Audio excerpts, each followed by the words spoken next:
Minutos, regresamos con más aquí en Imagen Empresarial y me da gusto saludar esta mañana a Fátima Mace. Ella es la coordinadora de proyectos del IMCO, el Instituto Mexicano para la Competitividad, porque hicieron un análisis justamente del diagnóstico en términos de la mujer en la economía post-COVID.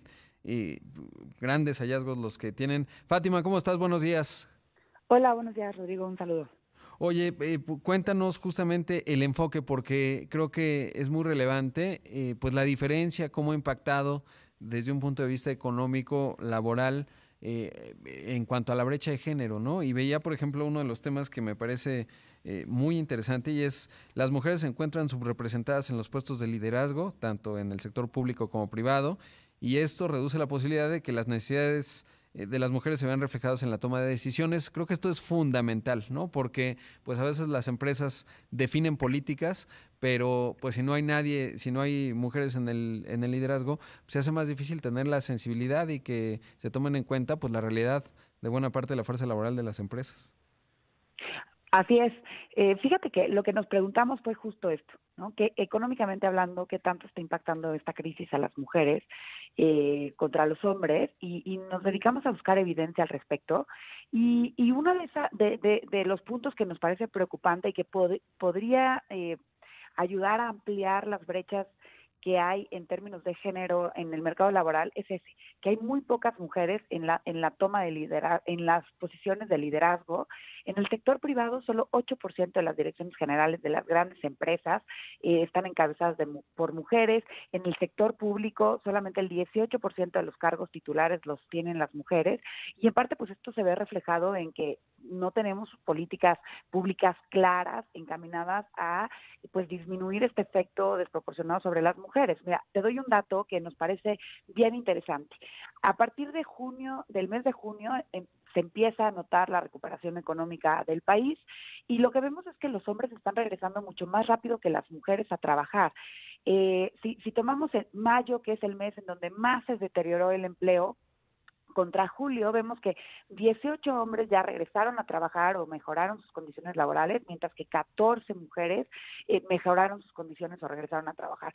Y esto es muy importante porque lo que estamos viendo es que las mujeres, no todas las mujeres están regresando a trabajar Ujú. y las que lo hacen están regresando en condiciones que las ponen en desventaja a trabajos por cuenta propia que carecen de seguridad social, o peor, están tomando trabajos que no están remunerados, que muy probablemente tuvieron que cuidar a un familiar y se reportan como trabajadoras, pero en realidad no están recibiendo un pago, y esto sin duda pues tiene un impacto sobre su consumo y las de su hogar.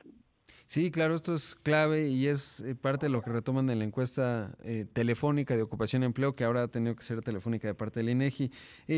¿Qué otro de los temas? Porque supongo, por ejemplo, intuitivamente, pues hay el costo recae más sobre las mujeres, sobre todo en el tema de la escuela, ¿no? Aquellas parejas o familias que tienen hijos en edad escolar, pues esto influirá, ¿no? Y si bien tengo entendido que la brecha de género se empieza a abrir sobre todo en un entorno corporativo, pues justamente con la llegada de los hijos, porque entonces se toman decisiones, se sacrifica la carrera profesional, tiende a ser más, obviamente, la de las mujeres. Y en esta coyuntura en donde los hijos, pues ahora están con la educación a distancia, pues sobre todo recae en las mujeres y cuando toman decisiones las empresas de las políticas de trabajo a distancia, pues esto tiene que ser un factor clave que se tiene que tomar en cuenta.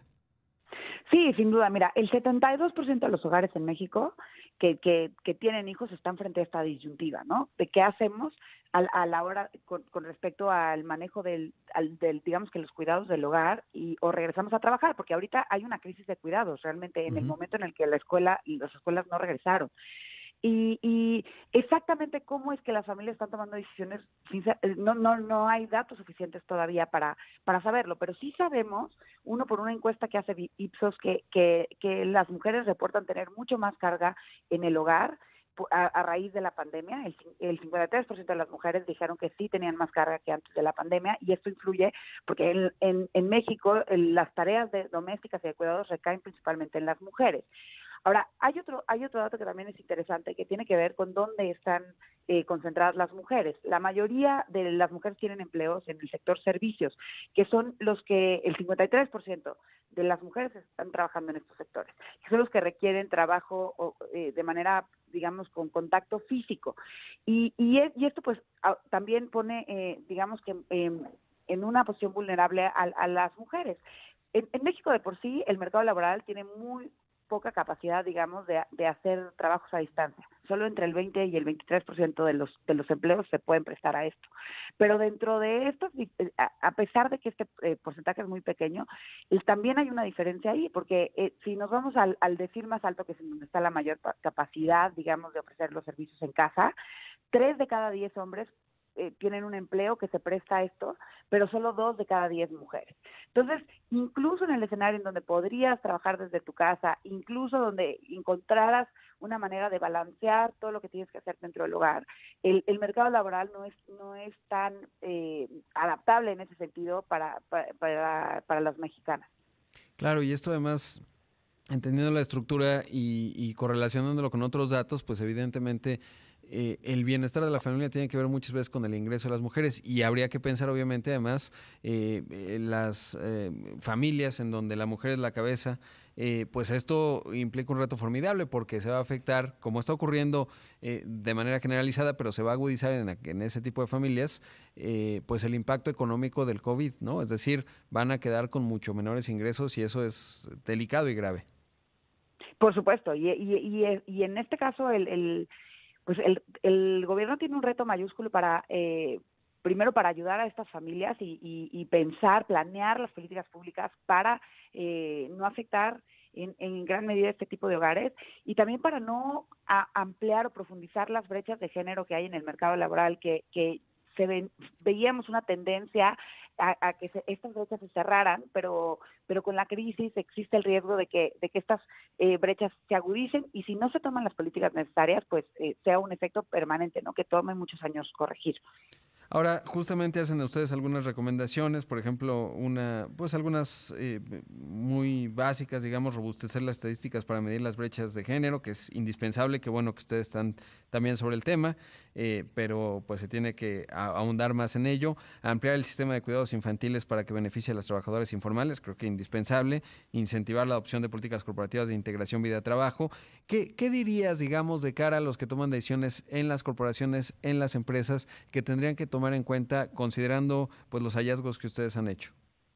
Mira, sin duda, y creo que me detengo un poquito aquí en las políticas corporativas de integración vida-trabajo, sin duda creo que al interior de las empresas está esta gran oportunidad que tiene que ver con el diseño de políticas que permitan que los colaboradores satisfagan las necesidades personales, pero también cumplan con sus responsabilidades laborales. Nosotros el año pasado sacamos un estudio en donde vimos que esto es un traje a la medida y básicamente lo que una vez que entra pues este objetivo dentro de las empresas es cuestión de entender bien al personal y diseñar políticas a la medida que permitan esto. Y lo que notamos es que las empresas que son capaces de hacerlo, las pioneras en México que lo han hecho y que lo llevan haciendo muchos años, ven que no nada más satisfacen o tienen más contentos a los trabajadores, sino también, pues esto se traduce en una menor tasa de rotación, una mayor productividad por parte de sus empleados, pero no es no es pues digamos que no son medidas generalizadas. Hay que entender bien a los trabajadores. Y en ese sentido creo que en la pandemia pues nos ha presentado una gran oportunidad porque muchas de estas empresas, las que empezaban a trabajar con este tipo de medidas, las tuvieron que implementar y por eso pudieron seguir operando durante los meses de la pandemia. Entonces creo que esto es una gran oportunidad para revisar qué políticas hay en el mercado, qué han hecho otras empresas y tratar de adaptarlas, entendiendo muy bien a su personal para que pues para ofrecerles unas mejores condiciones a los trabajadores y automáticamente pues esto también puede ayudar a que haya mucho más mujeres dentro de la organización porque pues al final del día, hoy las tareas de cuidado están cayendo de manera desproporcionada sobre las mujeres y pueden ser una gran barrera para entrar o crecer dentro de las empresas. Sí, es un tema clave pues como dices, cada quien tiene que ir tomando decisiones, pero sí creo que es indispensable. Muchas veces las decisiones se toman en las zonas de recursos humanos de una manera matricial y hay cierta intuición, digamos, de lo que van requiriendo los trabajadores, pero considerando esto que mencionábamos, en donde hay pocas mujeres en el liderazgo, pues valdría la pena, no sé si un comité, porque a mí no me gusta mucho la burocracia corporativa, pero algo tienes que hacer para poder tener datos, digamos, de cuáles son las necesidades de tu fuerza laboral y sobre todo, pues obviamente considerando la óptica de género, porque claramente lo que mencionas, lo digo al menos intuitivamente, pues está recayendo mucho más en las mujeres en ese ámbito, más allá de obviamente todo lo que ya mencionabas en términos de la política pública y lo que tiene que considerar. Fátima, muchas Claro. gracias y continuemos por supuesto este diálogo, sobre todo por pues justamente mantener el diagnóstico de cómo va evolucionando la cosa con esta perspectiva de género. Muchas gracias. Muchas gracias. Hasta luego. Ahí escuchamos a Fátima Mace, coordinadora de proyectos del Instituto Mexicano de la Competitividad.